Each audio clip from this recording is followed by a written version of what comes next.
I never thought I'd be crying in my boss's office at 43 years old. But when he looked at me and said those words, everything changed. James Wilson's voice cracked as he stared directly into the camera, his eyes glistening with unshed tears. If you want to know how a single conversation saved not just my career, but possibly my daughter's life, stay with me. This isn't just my story, it might be yours too. If this resonates with you, please hit that like button and subscribe to our channel for more real stories that remind us we're never truly alone in our struggles.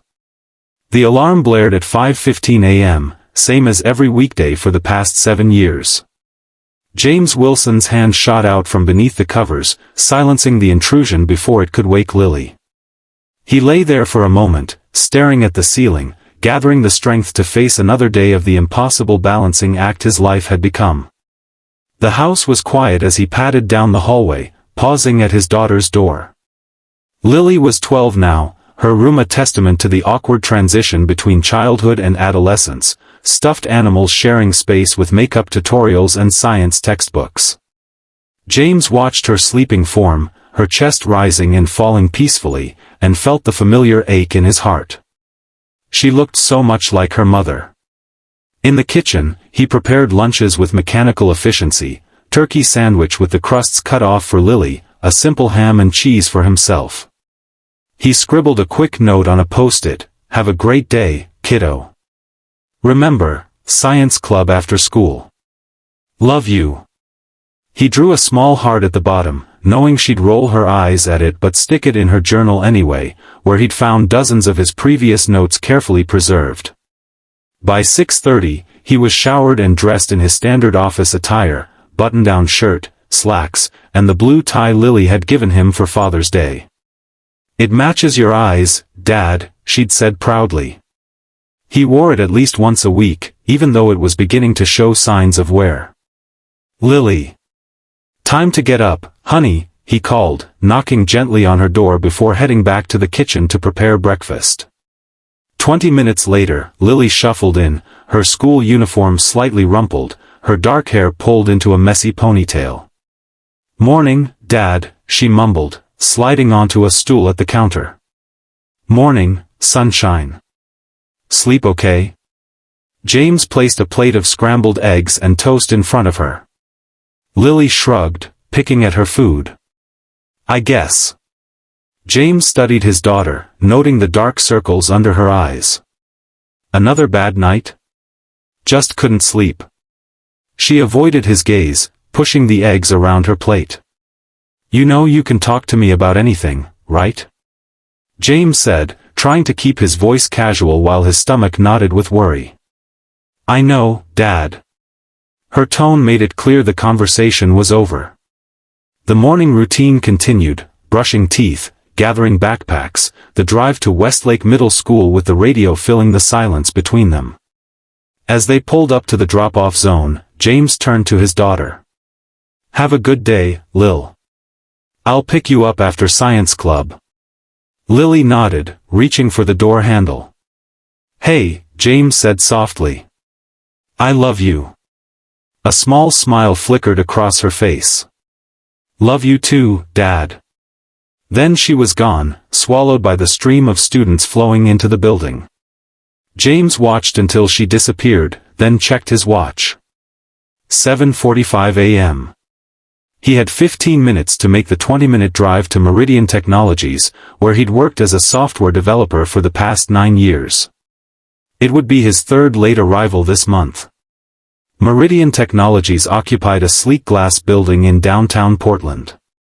By the time James hurried through the lobby, it was 8:12 a.m.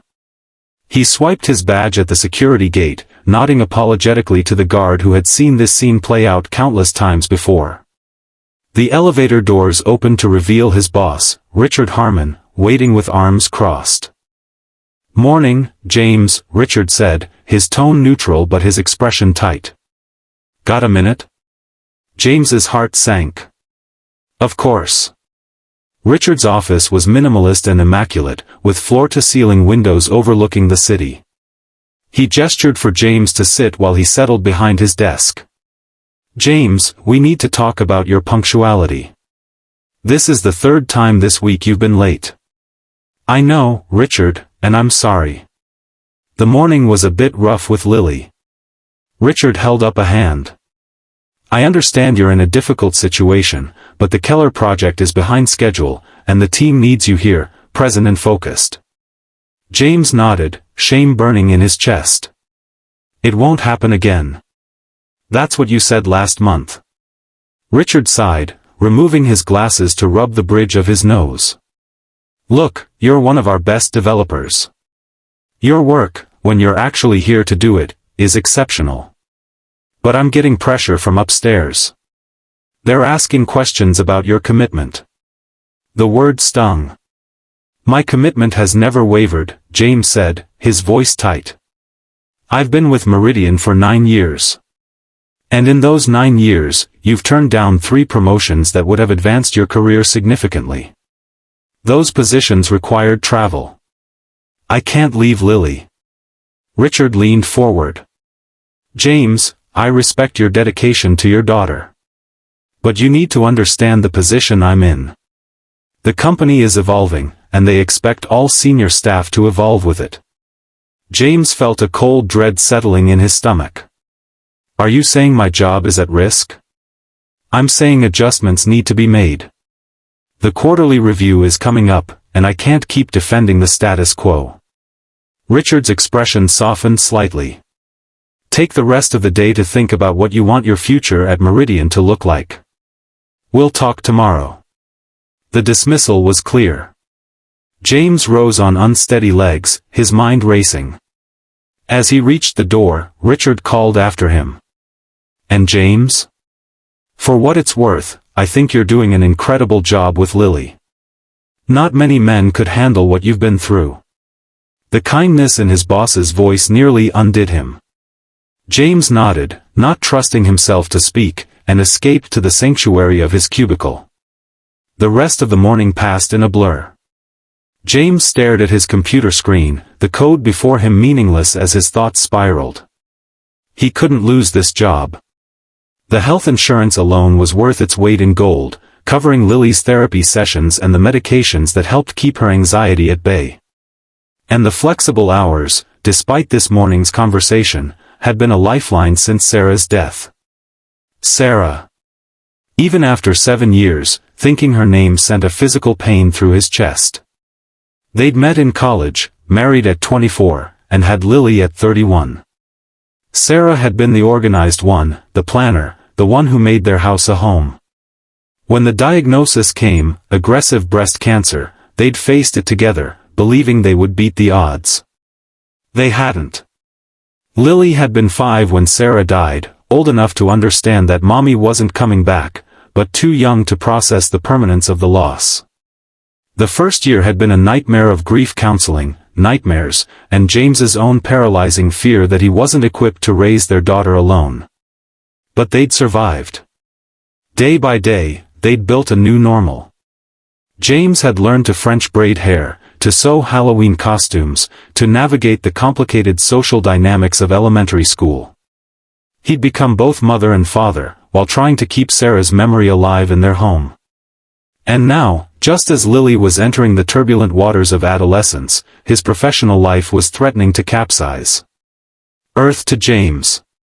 He looked up to find his colleague, Mia Chen, standing at his cubicle entrance, concern etched on her face. Sorry, what? I asked if you wanted to grab lunch. You look like you could use a break. Mia had joined the company 3 years ago and had quickly become one of James's few friends at work. As a single mother to a teenage son, she understood his situation better than most. Thanks, but I think I'll work through lunch. Trying to catch up on the Keller project. Mia frowned. Richard on your case again? Something like that. She studied him for a moment. Want to talk about it? James shook his head. Not really. But thanks. Okay, but my offer stands if you change your mind. And James? Whatever it is, you'll figure it out. You always do. Her confidence in him was touching, if misplaced. As she walked away, James turned back to his computer, forcing himself to focus on the task at hand. The code wouldn't write itself, and he couldn't afford to fall further behind.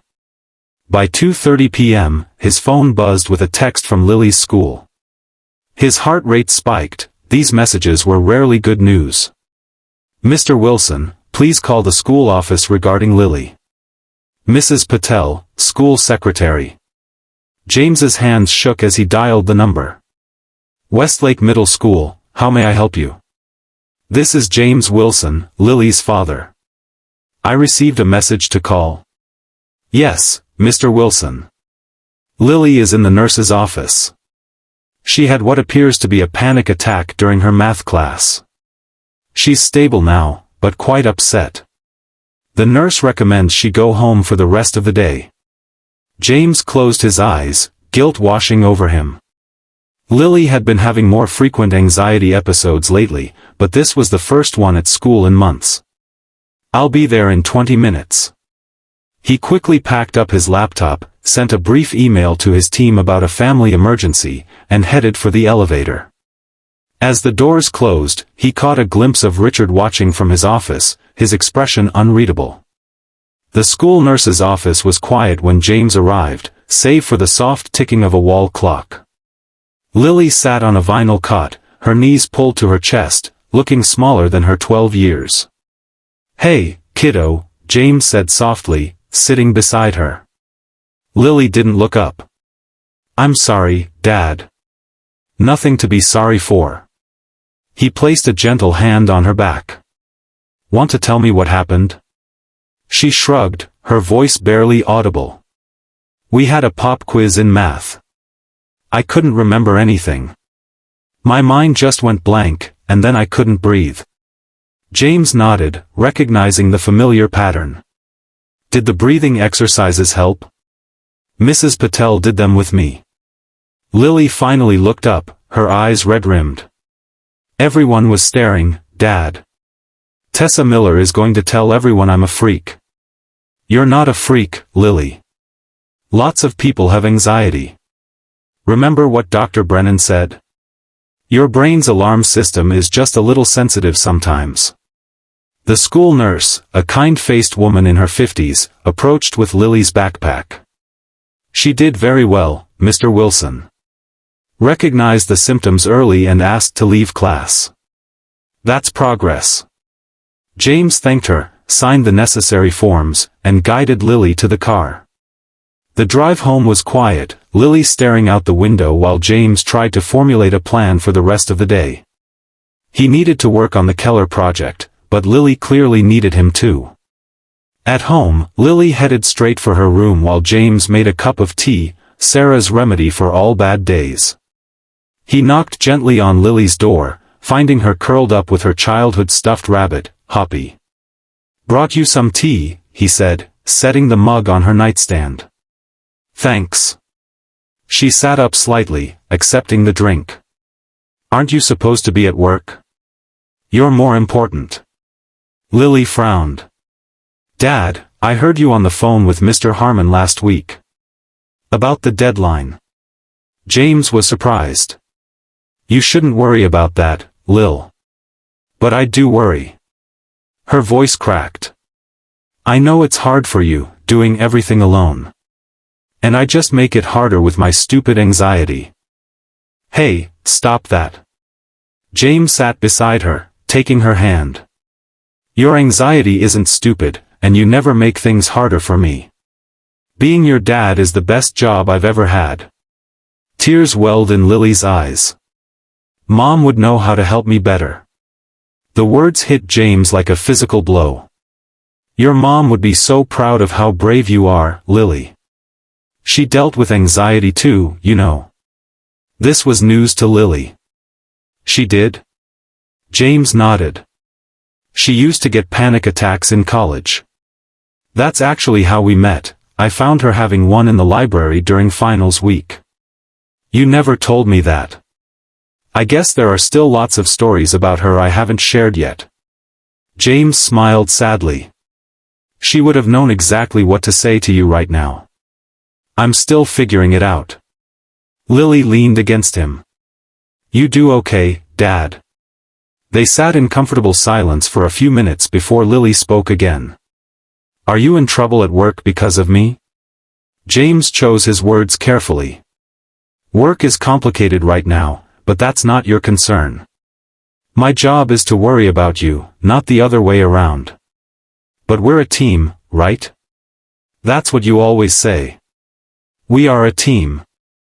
The best team. James kissed the top of her head. How about this, you rest for a bit, and then we'll make dinner together. Spaghetti carbonara?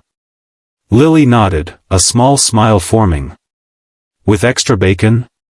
Is there any other way?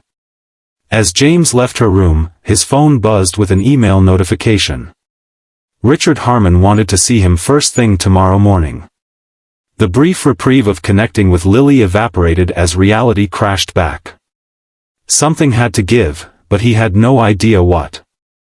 That night, after Lily had gone to bed, James sat at the kitchen table with his laptop open, trying to make progress on the Keller project. The house was quiet except for the occasional creak of settling wood and the soft hum of the refrigerator. He found himself staring at a photo on the wall, Sarah holding newborn Lily, her face radiant with joy despite the exhaustion of a 20-hour labor. What would she tell him to do now?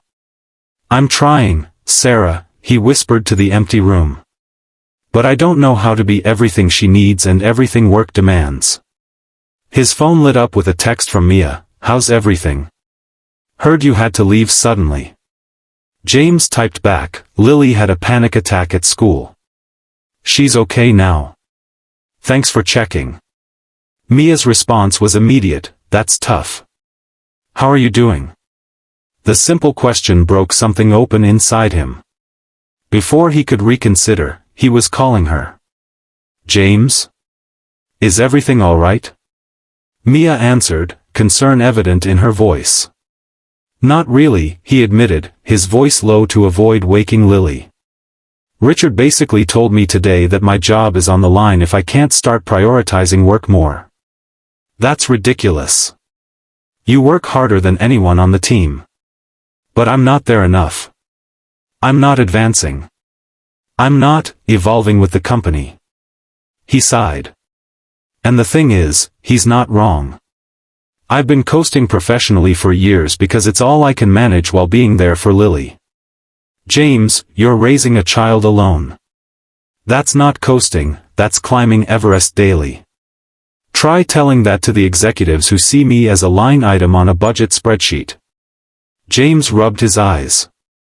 I don't know what to do, Mia. I can't lose this job, the benefits, the schedule flexibility, but I also can't be the father Lily needs if I'm working 60-hour weeks or traveling for promotions. Have you been completely honest with Richard about what you're dealing with? Not just the logistics, but the emotional reality? James hesitated. Not really. I keep things professional. No one wants to hear about their employees' personal problems. Maybe that's the problem, Mia suggested gently. Richard's a father too. He might understand more than you think if you actually let him see what you're juggling. The idea was uncomfortable. James had always kept a firm boundary between his work and personal life, partly out of professionalism and partly to protect Lily's privacy.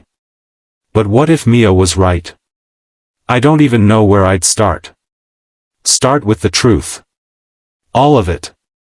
What's the worst that could happen? I could get fired, James said dryly. If that's where things are headed anyway, what do you have to lose? After they hung up, James sat in the dark kitchen for a long time, turning Mia's advice over in his mind. The truth. All of it. The thought was terrifying, but maybe it was time to stop compartmentalizing his life so rigidly. With a deep breath, he opened his laptop and began to type.